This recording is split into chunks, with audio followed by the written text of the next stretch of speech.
Welcome to the Maxwell Leadership Podcast. This podcast is truly about you, and today I want to thank you for being a part of this podcast. Some of you, this is your first time. Welcome. We've been waiting on you. Others of you have been here for quite some time, and either way, this podcast really is intended to add value to you so that you in turn will go and multiply value to others. My name is Mark Cole, and I'm privileged to be on the team with John Maxwell. And today he's going to share something that I will think will help you today during a challenging time. Or for those of you that just finished a challenging time, you'll look back and say, boy, I did that right. Didn't do that so well. Or maybe some of you are right on the edge of a pretty challenging time, because John's going to share with us 7 leadership practices that help us learn and lead our people when difficulty arises. Now, after John's lesson, I'm joined today by Chris Goede, my friend, my buddy, my co-leader. We're going to discuss how we can apply this both to our life and to our leadership. I can't wait for you to listen to this episode. Now, what you need to do if you want to download the bonus resource, or if you want to watch us on YouTube, you can go to maxwellpodcast.com/lead. And you'll have all the bonus resources. You'll have the link to watch us on YouTube, and you'll be able to take advantage of a discount on a book today. Now, here we go. Here's John in this lesson that will help us learn to lead better in difficult times.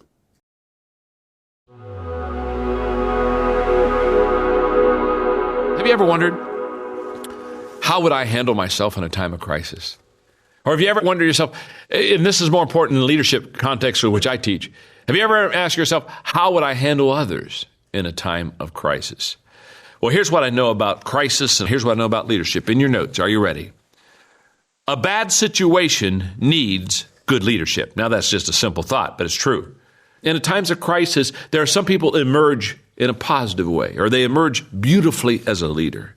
For some leaders, in your notes, a crisis will put them on top. Now, let me say something else in your notes. For some leaders, a crisis will topple them. And all of a sudden, they go to the bottom. I'm going to give you some leadership practices in times of crisis. Here's number 1. Stand up and be seen. When the crisis occurs, the leader must be visible, because the leader is a symbol of many things that gives the people security. Okay, justice must not only be done, but must be seen to be done. The same goes for leadership. This is not the time to lock yourself away in strategy stations. It's time to be visible. Now, what I'm saying is, in times of crisis, what does a leader do? A leader becomes extremely visible for the people. You're right out there where the people can see you, where they can touch you, because you give a sense of security. In fact, here in your notes, let's go right straight to them. During a crisis, leaders serve as a repository of people's fears, and they absorb uncertainty. When the people see the leader, there's a great amount of security that is given. Leaders can also act as a mirror, reflecting a group's anger, grief, resolve, or joy on a much larger scale than is available to most. Leaders say, in effect, I hear you. And what we're really trying to say as a leader is, when I say stand up and be seen, you will have fears. You will have questions. But as a leader, your first responsibility is not to display your fears or not to ask the questions. It's to show confidence and security. Things are going to be fine. We're going to win this. We don't have all the understanding of it yet, but trust me, we're going to make it through. We're going to be successful. That, I think, is extremely essential as a leader. Your decisions throughout life make you, whether good or bad. A crisis reveals you. If you've got the good stuff in you when the crisis comes, don't go huddle over in the corner. Stand up. Be visual. If you've been putting good stuff in you, that day it'll be squeezed out of you, and it'll be an incredible blessing to the people that follow you. If you don't have the good stuff in you, that day the bad stuff will be squeezed out of you. The second thing to do in a crisis is embrace brutal optimism. Now, let me read something for you here that's going to be, I think, very helpful. Let me explain what I call brutal optimism. In the end, the best leaders combine two countervailing messages, basically saying, if you pay the price today, there will be success tomorrow. Now, question in your notes. How much emotion should a leader show the followers? I'm talking obviously during crisis. The answer, it's okay to show quite a lot of emotion, but it's not okay to show fear. And let me just talk to you about what happens when a leader shows fear. You see, fear constricts the mind, preventing it from doing two things. One, taking in new information, and two, fashioning creative responses. So when, as a leader, I have fear, I shut off new information I can receive, and I also stymie creative responses that I should be given as leader. So fear paralyzes me. So when it comes to fear, it's just huge as a leader to be able to successfully not rid fear. You're not going to rid yourself of fear, but to manage it correctly. People need to hear the bad news straight so that when they hear the good news, it means something. That's a great statement. They need to hear the bad news straight so that when they hear the good news, it means something. That's that brutal optimism that a leader must have. Always tell them reality with a little bit of faith mixed in it.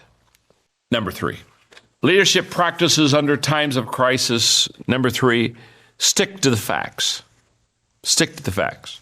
Don't get ahead of them. Don't let them get ahead of you. And don't bog down in them. Just stick to the facts. Don't get ahead of them. Don't let them get ahead of you. Don't bog down in them. Okay, in your notes, nothing is scarier than a leader who offers reassurances that fly in the face of facts. Oh, yes. To have their proper effects, words must be aligned with actions. So when I talk about sticking with the facts in times of crisis, what you say and what you do has to fit. You got to align your actions with your words. So you don't get up in front of your people and say one thing and then show them a total different response. Because remember this, people will follow what you do, not what you say. Reassurance and security is not wrapped up in words, it's wrapped up in actions. Don't tell your people to stay calm and panic. Don't tell your people to stand still and run. Actions got to align with words, okay? 4th practice in times of crisis for leaders is tell a story in a statement.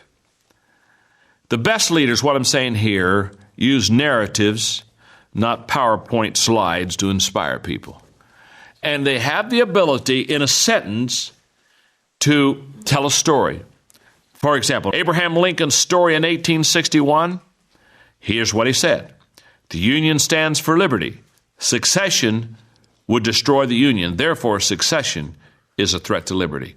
What a great classic statement. Or Churchill. Here was his story in 1942. This is not the end. It is not even the beginning of the end, though it is perhaps the end of the beginning. He was explaining in that time what was ahead for them in World War II. These stories in a statement distinguish leadership from crisis management because they are above all forward-looking. They tell a story, but the story is more than just what is. The story is what is to come. That's what leaders see. A manager would tell you what is. A leader would tell you what is, but what also is to come. Let me give you the 5th practice of leaders in times of crisis. The bottom line comes second. When you have a crisis, leaders do not go to the bottom line issues. Because many workers feel a company reveals its true color during a crisis. Companies that come off as insensitive or grudging run the risk of alienating employees permanently. Now, very simple, what I'm saying to you is, when the crisis comes, forget the bottom line. Minister to the people. Care for the people. Give them security. People don't care about the bottom line during a crisis. They want to know, are they safe? They want to know, are they secure? They want to know, is there a way out? Is there hope? And great leaders understand that, and they have the ability to what maybe they would in normal times press, that bottom line or those results or that production. They let that all slide back, and now they're into sharing and caring and loving and assuring and reassuring. That's their whole mode of operation. Practice number 6. In times of crisis, link the ordinary to the extraordinary. Take what is ordinary and try to link it to that which is extraordinary. But what happens is when you take the extraordinary and link it to the ordinary, when you take the crisis and then somehow connect and kind of put the cookies on the lower shelf so everybody can get it, all of a sudden everybody feels a part. And leaders do that exceptionally well. They let everybody have a piece of the action. And during the times of crisis, people want to do something. They want to say something. They want to express something. And as leaders, you have to give them that opportunity to share, to vent, to give, to do, to act. And that's how you link the extraordinary to the ordinary. In other words, make yourself as a leader the conduit between what happened and what the people are feeling. And somehow let them touch, let them respond, let them feel the event and become a part of it, okay? Now, when a crisis occurs, leaders must do three things, and I give them to you in sequence. First thought of a leader when a crisis occurs, stabilize. Get everybody calm. Get everybody under control. Stabilize the people. If you can, stabilize the situation. Once you feel that the stabilization has happened, number two, organize. Now you begin to put gifted people in organized responses to begin to handle the issue. And then thirdly, mobilize. Mobilize them, link them up, let them go, okay? But always think of that in sequence. You stabilize, you organize, and then you mobilize. Number 7, one more thing that leaders must do during a crisis, and that is don't overreach. Don't do more than you need to be doing. And this is a timing issue. This is almost an art issue. But let me explain what I mean by don't overreach, and I think you'll have it. So you've done everything right. You've earned your leadership merit badge, and now your people are giving you a standing ovation. Here's the next piece of advice. They're not really cheering for you. They're cheering for themselves and for the group's ability to unite and persevere under a threat. Lose sight of that, and you violate the delicate compact between leader and led. As a leader, if you do it right in a crisis, and this is so true of what we've already read, they're not really cheering for you. They're cheering for themselves. They're doing what they thought was not possible. They're living, behaving, acting, responding on a higher level than they thought would happen. And so when they're all excited and you brought them through a tough time and it was a dark day and the valley was low and the going was rough, you know what? As a leader, oh yeah, they're thanking you. Yeah, thanks, we like you, leader. But really what they're saying is, we did it. And you overreach as a leader when you make yourself more important than the event you just led them through. Understand, the only reason you got to lead was because there was a problem.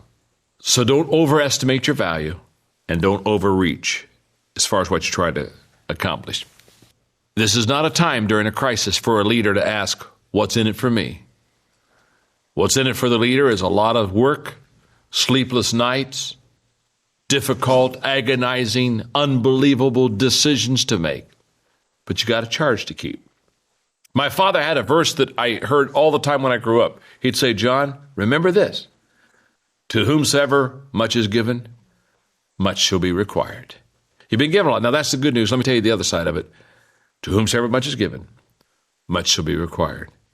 And during a crisis, leaders understand that they have a charge to keep. Take them and apply them to your life.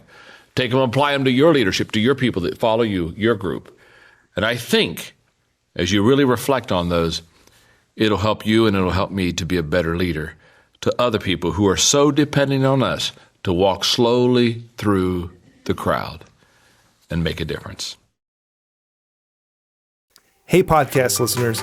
Many of you listening right now would probably love the autonomy that comes with owning your own business or becoming a coach that helps other businesses succeed.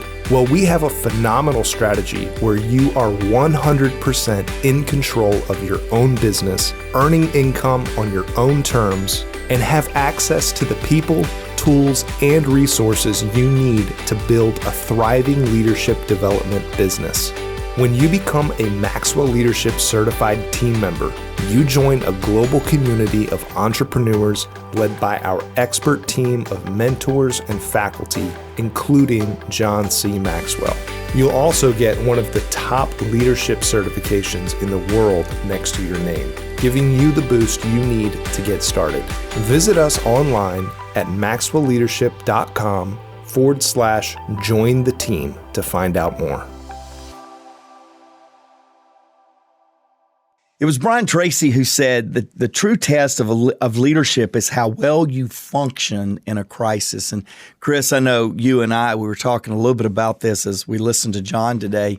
We've led through times of great crisis. You and I have led together in sales and mergers and acquisitions. We've led through COVID, that big looming thing. We've led in the good times. And I've just determined, like Lou Holtz, I'm a better leader in good times. Yeah, me as well. Lou Holtz said it. He's telling John one day, and you may have heard him say this because I've heard him say it publicly too. He says, I've coached bad players and I've coached good players, but I'm just a better coach with good players. I'm a better coach when it's not so crisis. I hope that's not true. It's not true. I hope I'm a better leader during crisis because that's when leadership really is needed, right? And so it's good to be able. We have walked through a few, walk with a limp here and there, got a battle scar or two around. So it's good to be on the podcast with you today. I may even have some replaced joints due to the work environment here and some of the things we've gone through. I love how John, to your point with Lou Holtz and a couple other statements, he starts this lesson off where he says, for some leaders, a crisis will put them on top. Yeah. And then for others, it might topple them. Yeah. And I think that is true. And I think as we grow in our leadership and the more experience we get, if you're not in a tough time right now, or your leadership is not challenged, whatever that might look like, I love how you said personally or professionally, it's coming. Yeah, it is. And it's in a cycle and we've got to work through it. And so this is relevant to no matter where you're at right now as you're leading.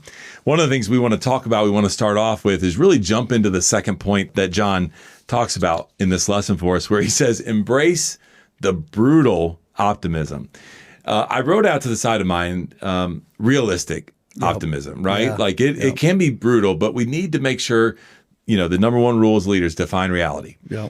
We need to make sure our team understands reality as well. And when we go about doing that, we can confront that. We got to have a positive outlook for them, but we've got to address really what's going on. You've done that a lot lately in your leadership. And so I want you to just talk a little bit about you are a rah-rah guy, you are a hope guy, you are an energy guy, but it calls for times making sure we understand what reality truly is. Share a little bit with our listeners on how you lead through times like that so that the team is very clear where we're currently at. Yeah, and you said it well, and I tried to say this in the setup of the lesson. We're not always in times of crisis. In fact, for us, we led through 3 very challenging years during COVID and a little bit beyond. And we just looked at ourselves this year and says, change the narrative. This is going to be a year filled with hope. And so I want to be very sensitive to some of you went through years of crisis and you're like, please give me something filled with hope. And I think we're going to do that today. Some of you are right in the middle of one of your biggest challenges like I was last year, and you're going, please give me something that'll help me hold on. I will tell you what John's talking about here, and specifically in this point number 2 that you've asked me about, Chris. I think we can all do a better job of addressing the brutal optimism, or as you said, the realistic optimism. I think we can all do a better job of that in our leadership, no matter how we identify with a difficult time right now. It's in memory, we're right in the middle of it, or it's anticipation, it's right around the corner. And that is that people really do want the truth. Yeah. Even your most positive people get concerned that you're giving them smoke and mirrors. And I've watched you, and I'm probably going to say this a couple of times in this lesson with a couple of things that we've got. I've watched you be very predictable, and that's not in a bad way. It's in a very confirming way and comforting way. I've watched you be very consistent in your leadership. And I strive at that because I want to tell you all the good things. Man, I love the gray. It's not your color, but I love the gray that you got on that. I don't usually say the rest of sometimes of what I'm saying, the brutal facts, the brutal optimism, or the realistic optimism, because I'm so hope-filled. John says it like this. He says, I don't hire anymore. He said, because I put a 10 on everybody's head and I don't ask the additional questions to make sure I have the real facts or the brutal facts.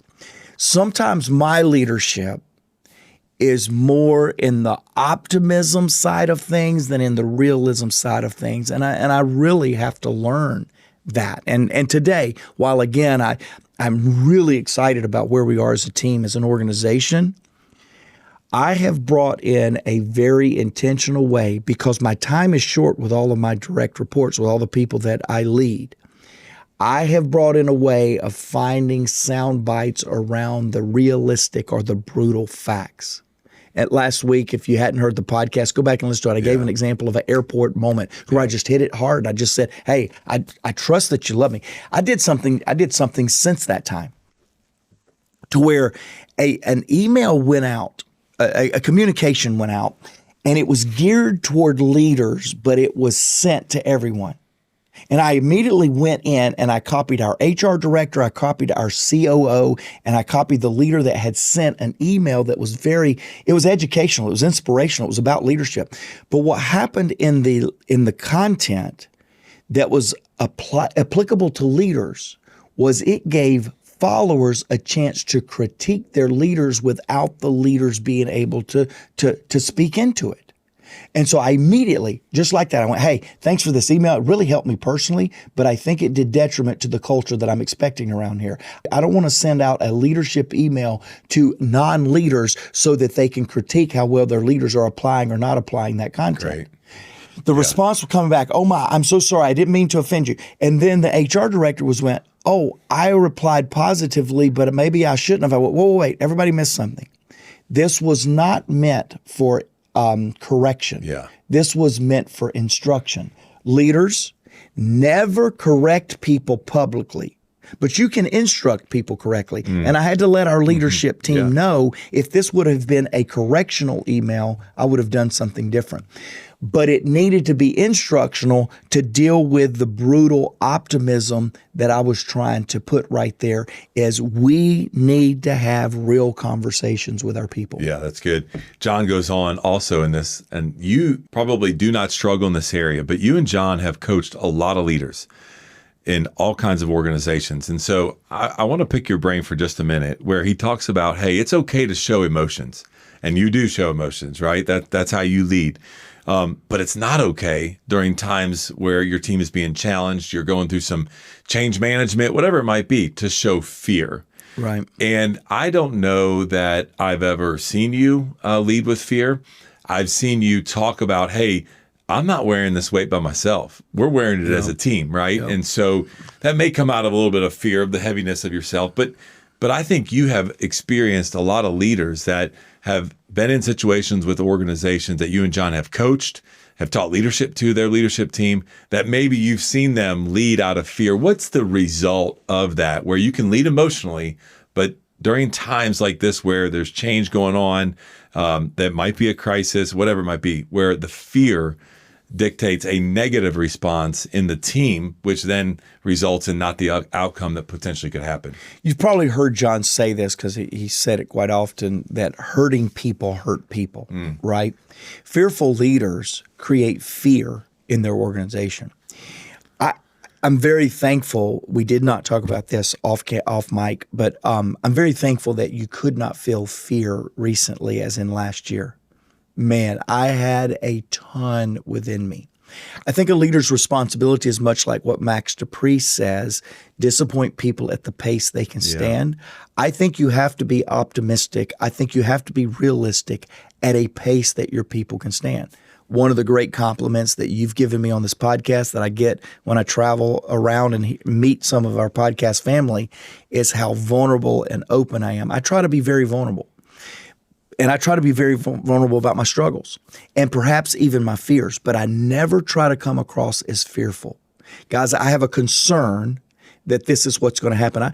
I'm a little fearful. I have a little bit of fear of the unknown right now. I would agree with you. Do that, but I never emulate a fearful sense or a lack of control sense, because what that's going to do is breed discontent, concern, anxiety, stress, fear within the people that I lead. So somehow, to John's point here, you have to embrace brutal optimism. At the same time, you have to make sure that ability to be real plays on both the optimism side and the fearful side. A leader's fear should be reconciled within them before they communicate. You can't eradicate the fear, you can't hide from the fear, but you can't communicate from fear. You got to communicate from optimism. Yeah. People do not look to you to validate their fears. They look to you to inspire hope. Never forget that, leaders. Followers can deal with their own fear. They don't need you to substantiate the fear. They need you to give hope that we can get beyond the fear. Yeah, that statement you just made is worth the entire podcast right there. Leaders, your people, they don't need you to validate their fear. They're going to get there on their own, right? That's right. Like, and I love the statement. You can fear things, but not lead from a fearful place. And I think that's powerful. And I've seen you use the word, hey, I fear we're going down this path. I fear that you're not fearful. Yeah. And I think that's a great a difference between those two words and how we lead. It's perhaps a wrong play on the word, but let me go there anyway because I'm hokey and from Georgia. Fearful means full of fear. You can never be full of fear. You can have fear, but you can't be full. Yeah. There's got to be a thread of optimism in there, or you need to resign from your leadership position. Because again, people are following you because they believe you can lead them from the place they are to a better place. Yeah. If you're full of fear, fearful, then you can't find that thread of optimism to then lead from. Yeah, they need that positive outlook from you. Yep. Got to be realistic. Got to know what's going on. But that's really good. So this leads to the next point that John talked about. And by the way, if you haven't downloaded the show notes, I'd encourage you to do that because the statement that he makes in between point number 2 and point number 3, both Jake, Mark, myself, we're like, that statement is gold. I'll let you find that when you download those show notes, right? But he goes right into where he says, stick to the facts. Now this goes right with, hey, we got to be realists of what's going on. Yeah. And there's a statement that I use often where I say, hey, I want to lead from data, the facts, not with it. I'm not going to come and throw it in your face, but I'm gonna do a little bit of work to figure out what are the facts? Like, where is this coming from? Talk a little bit about the importance of you and this point that John makes right here about sticking to the facts as you lead through times like this. I think more so than any other time, when you're going through a challenging time, let's say you're transitioning somebody, let's say that you're having that difficult conversation, you have got to be very factual. I'm going to give you 2 illustrations. One I did pretty good, one I didn't do so well. Both involved a difficult moment in leading another person. So just think transitions, think firings, think having that conversation of a lack of performance, just a difficult conversation. And leaders, you have them all the time. You should be having them weekly. We lead through difficult times. And one time I stuck straight to the facts, and within the first 45 seconds, I reminded them that as a leadership team, we have a tenet around here. And the tenet is we will have difficult conversations. We will have upfront expectations. And so that's a leadership creed that we have around here. We will have upfront expectations. We will have difficult conversations. And so in the first 35 seconds, in a meeting that you know has got difficult news for somebody else to hear, you need to say in the first 10 seconds, this is going to be a difficult conversation. Now, that doesn't always reveal that that's going to be a transition. It doesn't reveal exactly what it is. Right. But you need to remind, we have a leadership creed around here, and we have difficult conversations, and we will have difficult conversations. What you say next is super important to substantiate that. Too many times I've watched people use the sandwich philosophy, positive, negative, positive, which I subscribe to that philosophy. Not in difficult times, I don't. In difficult times, the positive is lost. If it's on the front end, they believe everything you said was a lie, and now you give me this. You buttered me up and you didn't do it. If it's on the back end, they've already tuned it out anyway because they don't have the challenge. So you've got to go in a difficult conversation. You got to go like this. I have some facts today that's going to be very difficult for us to converse about. I'm going to give you those facts, and at whatever point afterwards you have further questions about the facts, or if you want to hear some of the other supporting things about the facts, I'll give them to you. But here's the facts. You have X. We are going to do this next. And when you do that well, the big people in life will say, well, tell me why. The bigger people will say, well, are there some positive things I can take from this difficult thing to make me better? But their response, I've transitioned a lot of people. I've had a lot of difficult conversations. Let me tell you something. The difficult conversations that went well is more about the person that heard the news than the fact that I did it right. Because as a leader, you don't need to be worried about doing it right. That's a true You statement. need to worry about doing it factually. This is what we were struggling with. This is how you've performed or underperformed. This is what we're going to do because you underperformed. And that can be done in a minute and a half, period. Minute and a half. Then everything after that is absolutely a response of how well the person is receiving that news. One time, I had this difficult conversation. I put together a flowering email about this individual rather than sticking with the facts. They called me so offended. They were not offended with the difficult conversation. They were difficult that I tried to butter it up afterwards. And I did more harm than good by trying to make a very difficult situation better with my flowering words. And I literally did not offend them with the decision. I didn't offend them with the conversation we had one-on-one. I offended them with how I communicated it afterwards. And man, I had to send a cleanup email on an already bad situation. I had made it worse and then had to send an email that made it even worse. Don't do that. Stick with the facts. By the way, I remember. You know exactly what I'm saying. You had to counsel me on that. Seriously, do you remember that? But, you had but to counsel me I on think that. what's really great about this is we started out by saying about how do you lead in difficult times. This is a difficult time. Leaders, you're going to deal with this stuff all the time. It doesn't have to be a major crisis. Right. It doesn't have to be a major. Difficult conversations with people should be hard. Yeah. It should be difficult. And I love that advice because growing up as a young leader, you try to do the sandwich method. And to your point, it just doesn't do any good Not in difficult for your leadership and for the one receiving it. The other thing I think that I want to bring to light here is that the people that are around the team, that are around the situation, they know the facts. Yep. And then as a leader, when you are doing it in a way that's not serving that individual or what the facts are, and you're not sticking to the facts, you lose credibility. To your point, right? Maybe the communication was a little flowery. People are like, does Mark not really know? No, Mark knows. That's why he made the decision. It's just the way that we communicated it, but not everybody may understand that. And that's why I think the more direct you can be, both in the one-on-one conversations and without breaking confidentiality, the way that you communicate out to the team is essential during difficult times. So I love that. Yeah. All right, let's talk about the next one that John brings to our attention here. This is brilliant because I think as we go through different situations, difficult times, we want to make sure we continue to drive engagement with our team through that with us, right? We need them to stay with us. We want to be inspired. We also want them to remember where we're going. And oftentimes when we're getting squeezed and there's a lot of pressure and a lot of extra work and hitting certain quotas and this and that, where we're at the end of the year, end of the month, like you'll forget about really what the bigger picture is.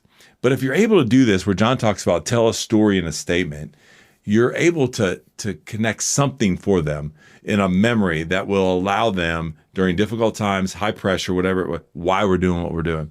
You do this really well about our big old goal around here of sustaining John's legacy and why. Talk about how you have led from that, how John has coached you and led through that, because John's a master storyteller, and the power of that as you've led teams, people through difficult times. People relate to and remember stories much more than principles. And so, you and I have had the privilege to hanging out with people like Don Miller or Don Yeager. Sticks with the Don, right? Yes. Both are phenomenal. Both are phenomenal storytellers. And if I've learned anything that throughout my entire leadership, people will remember the Macy story, my daughter, will remember the grandkids story, or will remember the illustrated failure more than they will remember the principle that I'm driving to. I think that's true in leadership too. So that's definitely true in communication. We know that from the world's greatest communicators is they're great storytellers. I think it's true in leadership too. First of all, let me state this. The greatest leader I think have ever walked the earth is Jesus. What did he tell? Parables. Yeah. He drove the principles of this kingdom he was setting up through the power of storytelling. Yeah. I think we often lose sight of that as leaders. We get so bottom line driven. Well, the numbers say this, the numbers say this, and I think every leader needs to know their numbers, right? You told me recently that we had a 27% year over year increase that we celebrated some time back. Right. I think leaders need to know their numbers, but I think leaders mobilize and engage people not with the numbers, They motivate and engage people based on the story behind the numbers. So what do we do around here? Often we talk about the impact. We talk about this person that was impacted and turned their business around. And that is because leadership can be caught when the story illustrates the principle and the concept. Yeah. Leadership can be followed with results, but leadership is caught and transferred in the power of story that is illustrated. I think the key here is that going through my mind, and I'll throw it back to you and let you wrap up. I was leading a team in one situation where it was difficult for this team because of what they were doing, yet not a part of something that was going on in another part of the organization. And one of the things that we're challenging our leadership team to do is during times like that is to share what is going on, share the statement in a story form of the impact that the enterprise is having. And so I've started a little practice in my leadership in our team meetings where I say, hey, let me just give you a little bit of glimpse of what's going on in the enterprise. Let me show you the impact. And I tell a story in a statement about what happened at the event. And it's been game changing. Really? That's exciting. Because the team will back up no matter what they're going through, no matter what they're struggling with. They're like, I'm a part of that. Like that is tied into it. And so your point, they may not remember they missed their number that month. They may not, whatever. I don't want them to forget it that easily. But they won't forget the fact that we did X, Y, and Z as part of Maxwell Leadership Enterprise that is changing the world. So that everybody, because everybody deserves to be led well. And when you begin to do that, they remember it. To your point, it's sticky and they remember it. So why don't you wrap up for us? Well, I will. I'll wrap up with kind of an example of this. JJ, he listened to episode 300. We just had that 3 or 4 months ago. And that episode was looking back at your favorite episode. And we just kind of took clips from it. But JJ said from that, he said, thanks for the insurmountable value in each episode. I love you guys and gals. Let's keep growing, leading, and finding ways to add value. And then he makes the statement, be the change. Here's what he's really saying.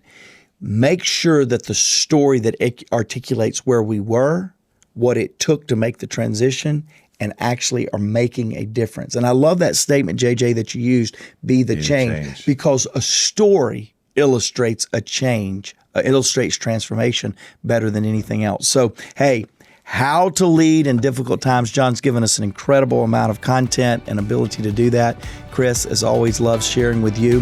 Hey, we exist because we want you to bring powerful, positive change because everyone deserves to be led well.